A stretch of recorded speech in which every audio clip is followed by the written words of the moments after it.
আসসালামু আলাইকুম। আশা করি আপনারা সবাই ভালো আছেন। আলহামদুলিল্লাহ আলহামদুলিল্লাহ, আল্লাহর কি নিয়ামত। আমাদের বাংলাদেশের মাটিতেই কত সুন্দর আঙ্গুর, এগুলো বাইকানোর আঙ্গুর। এইভাবেই তো বলে নেওয়া, তেমনই হয়েছে মাশাল্লাহ। গাছগুলো আরও আগে কাটিং করার দরকার ছিল, বুঝতে পারিনি। প্রথমবার দু একবার যদি করা হয় তাহলে ভালো বোঝা যায়। মাশাল্লাহ, এভাবে অনেক ফল এসেছে, তবে যে পরিমাণ আসার দরকার ছিল সেই পরিমাণ আসে নাই, কারণ কাটিংটা দেওয়া দেরি হয়ে গিয়েছে, যার কারণে আঙ্গুর কম এসেছে। এখানে ড্রাগন ছিল, ড্রাগন আর ভালো লাগছে না, এবার আঙ্গুর লাগাচ্ছে।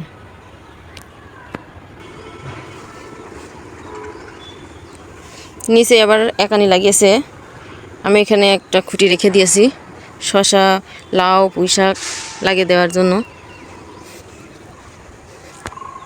মাশাল্লাহ, যখন ড্রাগন ছিল মনে হচ্ছিল কি জঙ্গল, এখন খুবই সুন্দর লাগছে।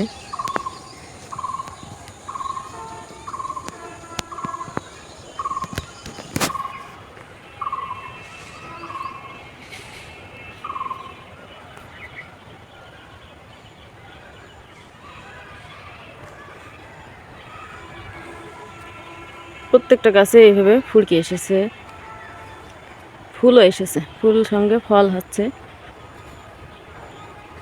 আর প্রত্যেকটা ফলই দাঁড়িয়েছে। আলহামদুলিল্লাহ, এই ঝোঁকাটা কত বড় হয়েছে মাশাল্লাহ। এটাতে আঙ্গুর হলে অনেক বড় হবে। এইভাবে প্রচুর ফুল এসেছে।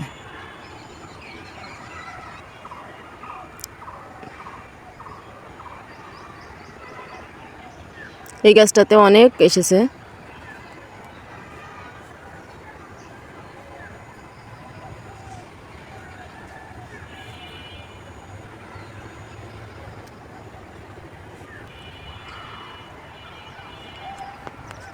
কার কার এমন আঙ্গুর বাগান করতে ভালো লাগে কমেন্ট করে জানাবেন।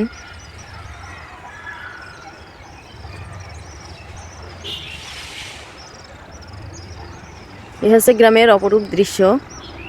শুধু চাকরি বা ব্যবসা করলেই হয় না, পাশাপাশি এভাবে কিছু বাগানও করতে পারেন আপনারা।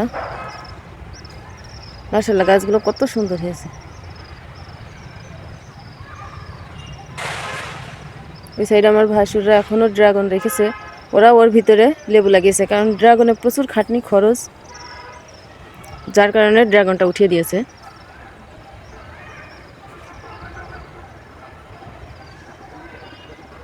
এই আঙ্গুরগুলো বড় হয়ে গিয়েছে।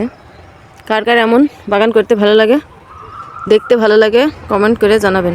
আল্লাহ হাফেজ।